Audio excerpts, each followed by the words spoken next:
All right. Thank you so much, everybody. Yatusha, if you don't mind sharing the slide, our slide for the panel. Uh, so we are here today with Brittany. We're still waiting for Sarah to join us, but we're here with Brittany Sinclair, and we are very excited that we get to talk about one of the most amazing careers that I've heard about thus far, and I never knew that it existed until just earlier this year.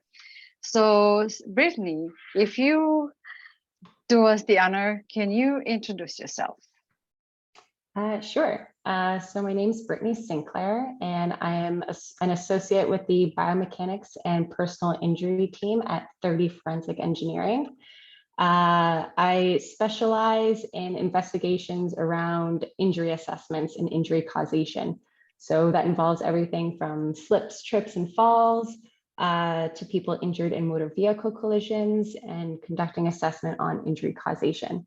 So essentially we act as expert witnesses in court whenever there's a question around liability or damages, and we help explain to the court, the situation that played out and what the risk of injury would be in that scenario. So I have been qualified as an expert witness in the Ontario Superior Court of Justice, and I'm also a licensed engineer in Ontario as well as British Columbia. Oh, amazing. Thank you, Brittany. That's amazing. So let's just go to the next amazing question. I want to know, how did you decide to enter this career? And how did you find out that this existed? So oddly enough, so in university, my background's in mechanical engineering, but I completed the biomechanics option at the University of Waterloo. And during that specialization, I took a couple of kinesiology courses in which one of my professors was also an associate at 30 Forensic Engineering. So during my time there, I got to know my professor, we chat a lot. It sounded like a really interesting career path. And actually right out of university, I started working for Defense Research and Development Canada. So I was part of their human systems integration team. So I was doing a lot of human subject, human volunteer testing with different weapons and products with the military. And I was there for a one-year contract. And so when that was running out, I reached out to my professor, Chad Guyers, who works at 30 Forensic, just to see if they had any openings or opportunities. And that's when I started working for them in 2016. Oh my goodness. When you said human testing, what does that mean? So basically, yeah, so the Canadian Armed Forces had an interest. I was part of various product testing, but one of the main ones was that they had developed this mechanical fixture that was meant to simulate human motion when firing a weapon. And so the reason they were developing this is because when any new small arms were entering the Canadian Armed Forces, in order to test them and validate and see if it would meet their needs, they would have to gather hundreds of participants and run through this data collection and trials just to see, like, does the weapon perform as accurately and as precisely as we want it to? Does it still allow our soldiers to be mobile and agile? And so it involved a lot of resources and a lot of money to test a product. And so they developed this mechanical test fixture, which would simulate the human motion involved with firing different weapons. And so I was involved in validating that this mechanical fixture actually did behave the same way as humans. And so I conducted studies and trials with CAF members, so Canadian Armed Force members, where I collected data, like how do they move when they fire a weapon, if the recoil forces, so that's like the force that gets applied to your shoulder when you're shooting a weapon, how do they move, how quick does it take them to re-engage a target? And so I was part of that product validation with Defense Research and Development Canada. That's amazing. Yatusha, you want to ask a question? Sure. So did you have any role models growing up or anyone that inspired you to going into the career that you have today? I mean, that's an interesting question. I would say growing up, I have an older sister, so I always kind of idolized her. And she went to the University of Waterloo as well and did a double degree in math and business at 2 different universities at the same time. So she double majored when she entered university. And I would say she certainly inspired me to go into a STEM career. But to be honest, when I was in high school, I had no idea what I wanted to do. So I just looked at, what did I like? I was always passionate about sports and athletics, but I also really liked physics. And I always liked doing hands-on work. And so I guess really what got me into my career was just doing the research to figure out, which program really aligned best with my interests. And mechanical engineering aligned with it. And then when I saw that Waterloo offered that option in biomechanics, so my passion about human movement and athletics, it just seemed like a really good match. Thank you. So before you started your career, or at the beginning of your career, what was one thing that you wish you knew then that you know now? Trying to think. I guess I wish I knew that it was important to determine, what you liked when you go into your career, and that even if you start somewhere and it doesn't feel like a good fit, it's not a big deal to switch careers or completely change your career path. It's certainly something, that you learn through trial and error. Like you might have in your mindset, like I really want to work for this company or in this industry, but it's an evolving process. As you work through it, you discover, I really like this one particular aspect of this, profession, but perhaps there's a better fit for me. So for me, I didn't realize how much I would enjoy client engagement and interacting with people. And so I really ended up focusing my career on, engineering jobs that involved a lot of either stakeholder engagement or client interfacing. And I wish that was something that I had known beforehand, because it can be stressful. Like, am I making my life choice correctly? But it's not a big deal to just find what you like, what you're passionate about, and sort of help that guide and navigate you through your career.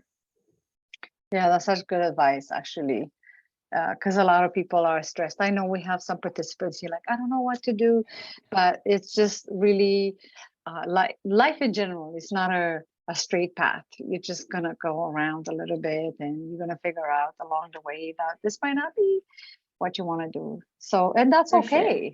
Right? Yeah, and I would even say, that applies to your schooling as well. If you start a program and in your first year, it's not what you think it was.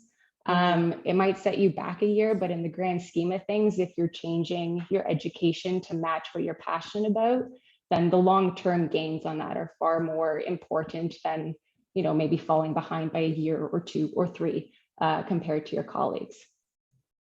Yeah, that's like such an amazing advice. Yeah, Tusha, you want to ask a question? Yeah, so what does the typical work day look like for you?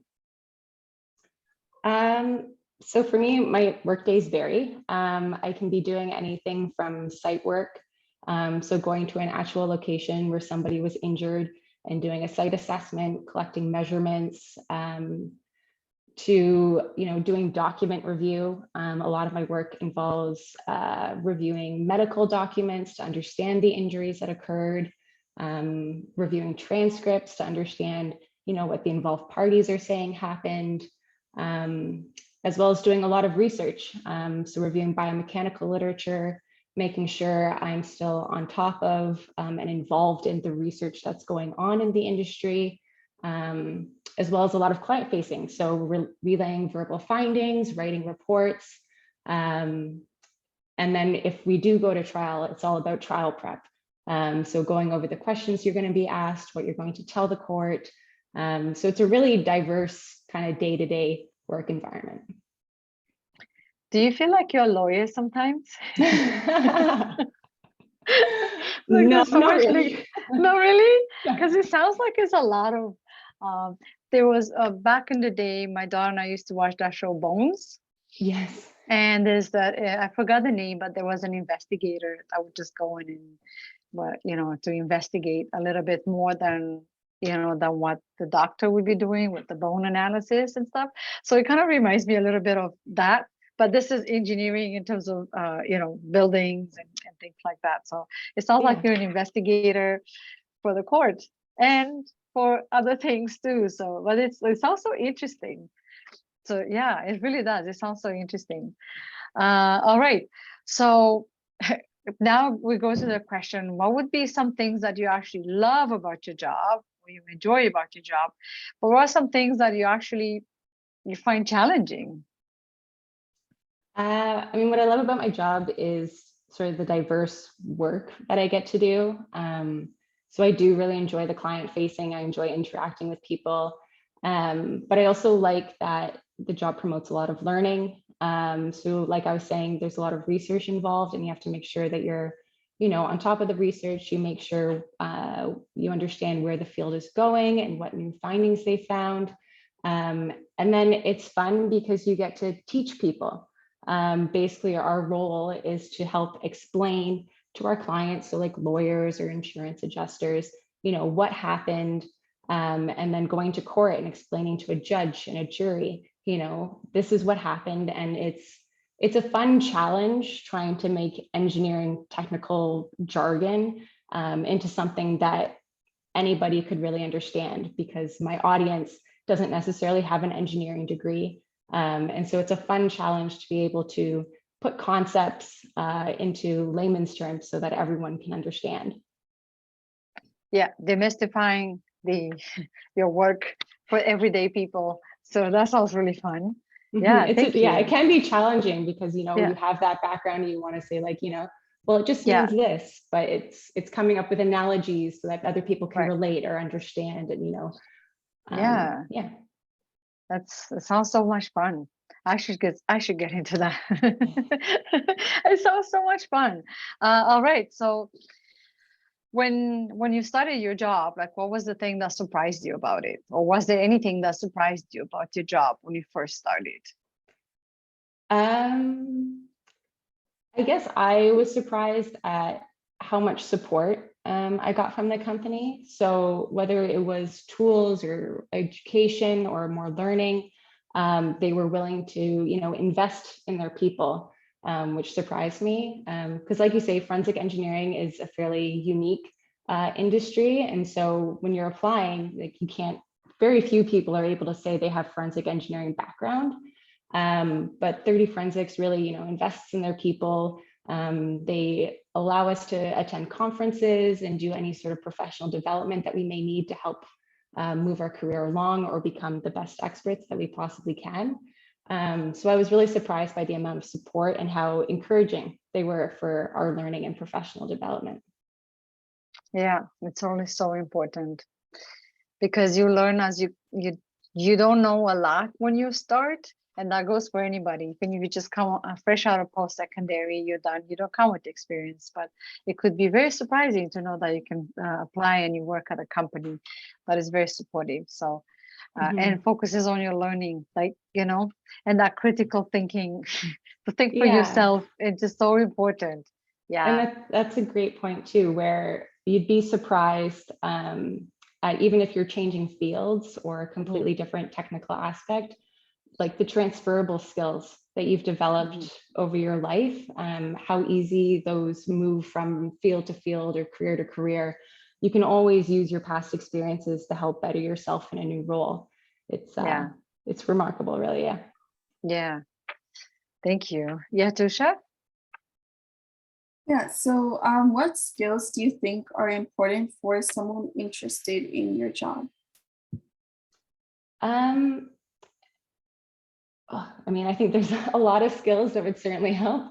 I mean, having a good technical background, but that comes from just being passionate and dedicated to learning, having a sense of curiosity and wanting to know more.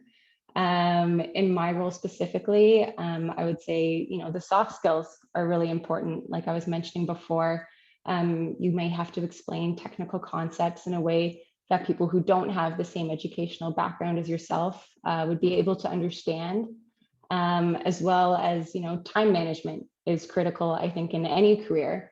So at any given time, we're working on dozens of files, and you have to be able to prioritize and meet client deadlines and stay within your budget.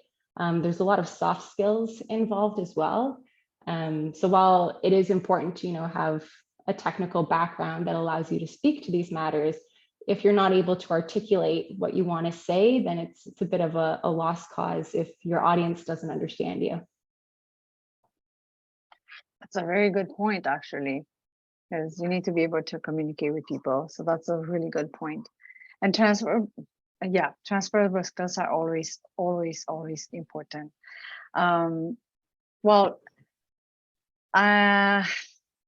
So I have a really interesting question for you.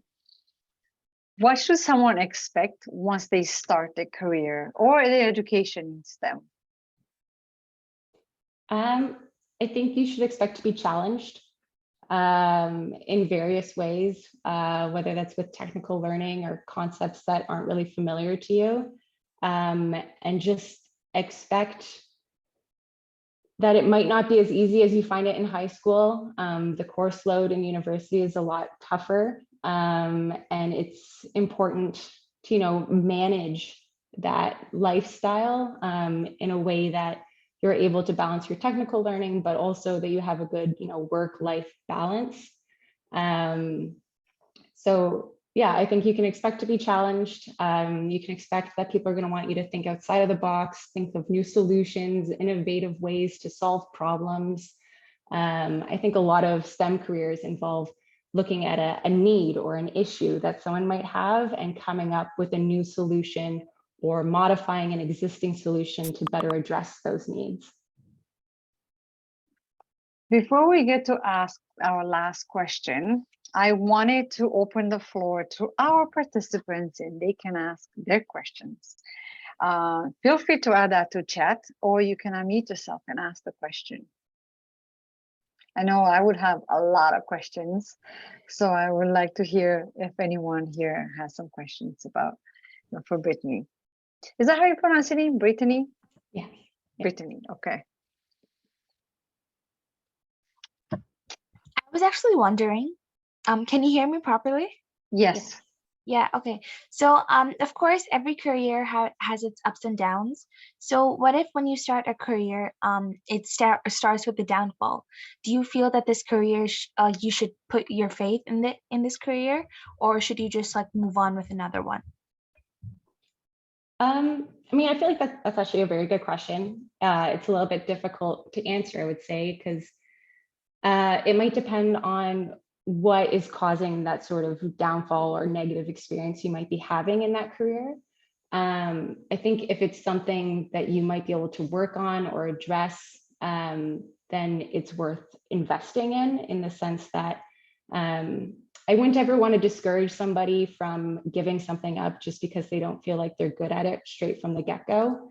If it's a matter of, getting more support or professional development, or just more, mentorship with somebody in the company, I would encourage you to pursue avenues to help improve the situation. But then again, if there's a certain aspect of the career that you don't like you don't like just crunching numbers or working in a spreadsheet all day, and you don't enjoy that type of work, then I think it's pretty clear that it's something you don't like, and you shouldn't continue to do something that makes you unhappy. And then I would suggest, finding something that you did like in that role and searching for a new opportunity that might be a better fit for your likes and interests. Thank you. That's a very good answer. Anyone else? Anyone else have questions? If you could choose a different career, what career would you pick? Ooh, good question. That is a good question. And I mean, I have talked a fair bit amount of, changing careers. So I've worked at several different locations in my professional career. So like I said, I started at Defense Research and Development Canada, which was very, volunteer studies, data collection, data crunching, writing scientific reports. And then I switched to forensic engineering, which was a lot of investigations and analysis and research and writing reports. And then I actually moved to Victoria, BC, where I worked with BC Transit in a completely different field, doing fleet engineering. So I basically acted as like a project manager, where I was supporting the team in bus procurements, so buying buses, creating technical specifications, writing standards for BC Transit. And then I moved to Ottawa and I rejoined 30 Forensic Engineering. So I would say that if I had to choose, I would stay at 30 Forensics, given that, I left and I came back. For me, it's a really good fit and it balances all of my interests in terms of technical work, doing analyses, but I really do enjoy that client engagement. So for me, it's the perfect balance of my interests and what I like to do. Thank you, Brittany. Anyone else have questions? Feel free to unmute yourself. Or you can type them on chat. Yeah, and I will say, like, one thing that's interesting about forensic engineering, I know I focus mostly on biomechanics and personal injury, but if you were to look up our company, we have over 10 different disciplines of engineering at our firm. So we have a civil structural team that looks at building codes in terms of, occupant safety, our egress points designed correctly, our fire separation walls built correctly. There can be a lot of losses in new construction, and they'll go in and assess and help determine liability. We also have teams like geotechnical teams that can look at oil spills or contamination in the environment. Like, there's a wide spectrum of engineering fields in forensic engineering. Thank you. Alison, you have your hand up. You can ask your question. Brittany, you worked in a personal injury group. What was the biggest injury you had to help with? So unfortunately, there are situations that result in fatalities. So a lot of the ones will involve, someone's been involved in a motor vehicle collision and they may not have been wearing their seatbelt. And so we'll go in and help determine, had that person been wearing their seatbelt, would it have mitigated or lessened the injuries that they sustained. So unfortunately, I do work on multiple and several files that have resulted in fatalities. Thank A you. little bit of a downer note there, sorry. Yeah, I know. Like, oh, okay. Let's bring this up with how long can each case you encounter and present take? So it's actually pretty interesting. For us, typically a client will reach out to us and we'll complete, our document review, site assessments and analysis within a couple of months. But then we may not hear back for several years about whether or not it's actually going to trial. So it's a whole process in order for litigious matters to work their way through the system. Often, you have a plaintiff, so the person who's been injured or wronged, and then you have the defendant, and often the two lawyers will try to, settle the case or come to a compromise. And sometimes when they can't, it'll go to trial. So I have files that I worked on in 2016 that are coming back to my desk this year because they finally have a trial date scheduled. So it really varies and it depends on, how far it gets in the litigation process. I know the legal system, sometimes it can take a long time. It's like scheduling a doctor's appointment. It's like, oh, I know I'm sick right now, but I only have, the doctor only has space for me next month. So Yeah, yeah, it's kind of like the same. Yeah. Any other questions, anyone?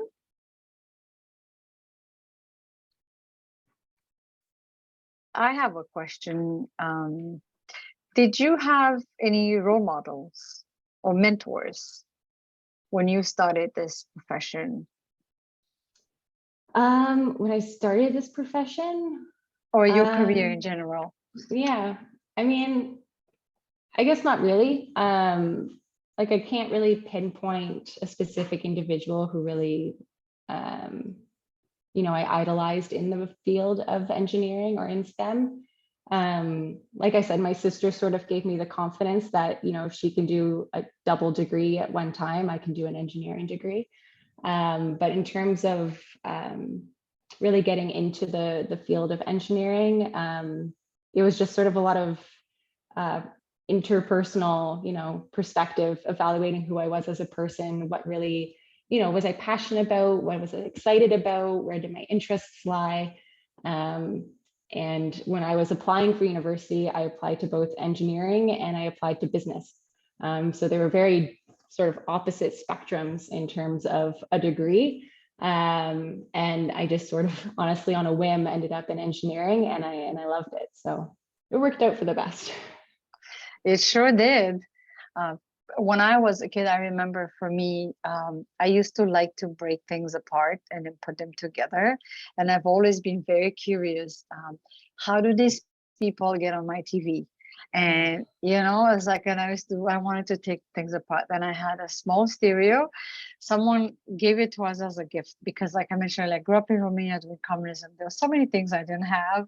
And someone gave us this stereo. It was yellow and it has a cassette player. For all of you young people may not know what that is. It's a cassette player.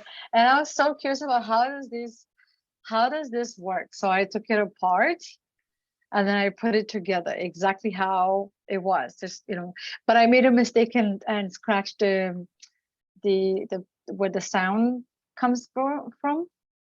And that's how my mom knew that somebody touched this. And of course it was Doina. Like, Doina, how did you know? And I said, oh my goodness, I'm in trouble.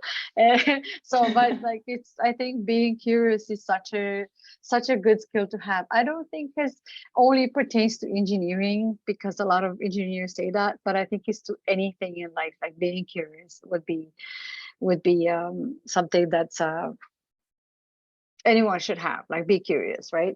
Be curious, yeah. ask questions, like you said, Yeah. take it apart, put it together, figure it What's out. the worst that can happen? You just break one thing, and then now you know what, next time you're not going to break it. Yeah. Yeah. Anyone else have more questions?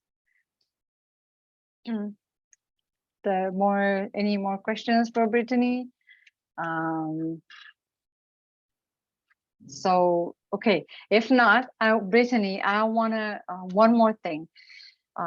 Is there any piece of advice that you can leave our participants with? Any piece of advice that you have for them? I mean, I'll just go off the curiosity theme. If there's an industry or a field or a program that you think you're interested in, find people who you can talk to, ask questions, try and understand what they like and what they don't like, but ask why. Because just because someone else might not like something, or because someone else really loves a certain aspect of the career, it might not align with your interests. So just really asking, you know, the question why, or, you know, how do I get into this, or how did you get into this? I think those are two really important questions to ask, and to think about yourself. You know, why do I want to follow this career path? What has motivated me to go this way? You know, just continue to be curious, ask questions, get to know people, learn from their experiences, and then make your own experiences and learn from them yourselves. Yeah, that's an amazing advice. So I'm hoping that Brittany here left you with something to take away. And thank you so much, Brittany. I really appreciate your time. Thank you for your patience with us. And thank you for being here. Thank you for accommodating. And most importantly, thank you for inspiring. I'm sure if at least one of our participants today have been inspired by what you do. And I was here like a kid in the candy store, like, oh my goodness, like it's so amazing what you do. So thank you, thank you, thank you. I really appreciate it. No, I appreciate having this opportunity. I think this is a great initiative, and I love being a part of this program. So thank you. Thank you.